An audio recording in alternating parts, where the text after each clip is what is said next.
रखा अपने विचारों पे कि मैं ठीक हो जाऊंगा और मैं अपने पैरों पे चल के जाऊंगा।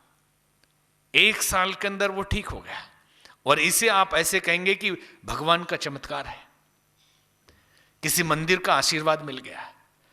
जब एक्सीडेंट होता है तो कई बार लोग उदाहरण देते हैं कि कोई एक शक्ति आई, उसने आके मुझे बचा लिया।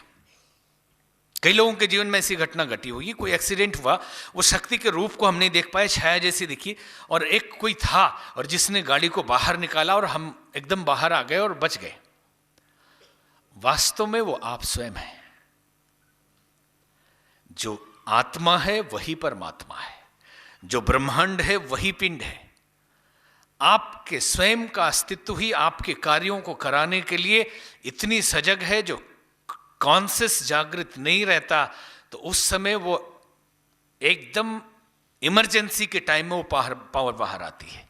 वो स्वयं आप हैं, अपने आंतरिक शक्तियों को जगाते हैं। हम जगा सकते हैं अपने विचारों के द्वारा, अगर न भी जगाएं तब भी मुसीबत के टाइम पे आपकी भीतरी शक्ति जागकर काम करती है। मुसीबत के समय में कहीं आप घबरा गए हैं, कहीं लेक्चर देने गए, भूल गए लेक्चर, लेकिन वहां अचानक आप बोले कि कोई शक्ति आके, तो लोग क्या करते हैं, अपने इष्ट, अपने भगवान, अपने संत, अपने मूर्ति, उसी को ये श्रेय दे देते हैं कि उस भगवान की कृपा हो गई होगी। निश्चित ही उस भगवान की भी कृपा हुई होगी, हम यहाँ अनास्था जगाने नहीं आए।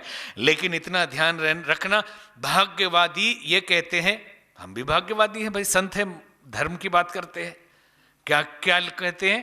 कहते हैं कि राम किन्न चाहे सोई होई, करे अन्यथा अस नहीं कोई। राम जी जो चाहेंगे वही होगा, दुनिया में कोई कुछ दूसरा कर नहीं सकता। लेकिन जरा इस लाइन पे भी विचार करना कि राम किन्न चाहे सोई होई, करे अन्यथा अस नहीं कोई।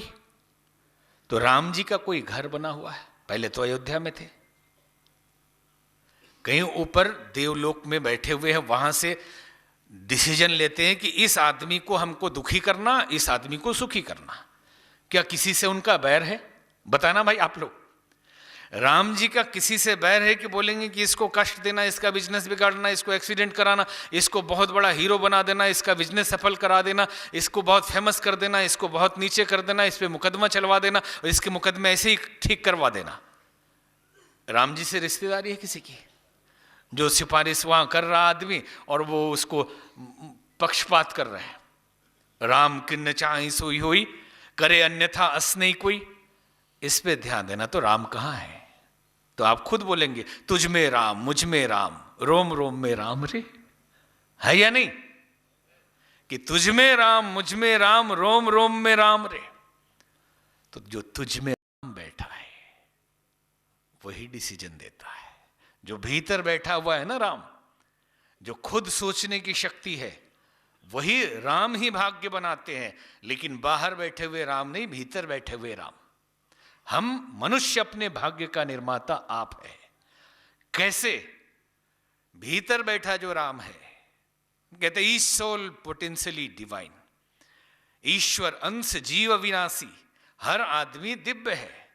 जो परमात्मा है उसी का अंश स्वरूप आत्मा है।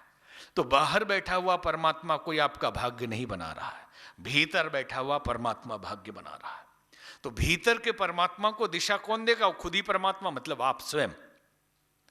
दूसरे पे थोपेंगे कि नहीं कोई कर देता, कोई सहयोग नहीं किया, उसने हमारी बुराई कर दी, उसने निंदा कर दी, उसने टांग अड़ा दिया, इसलिए हमारा खराब हो गया बिजनेस, हमारा काम बिगड़ दिया। कोई यहां पे किसी को कुछ भी नहीं बिगाड़ सकता।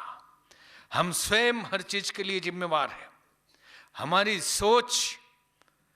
सोच ही हमारी अपने परिस्थितियों की सृष्टि करती है, और वही विश्वास हमारा अपने सोचों पे नए भाग्य का निर्माण करता है।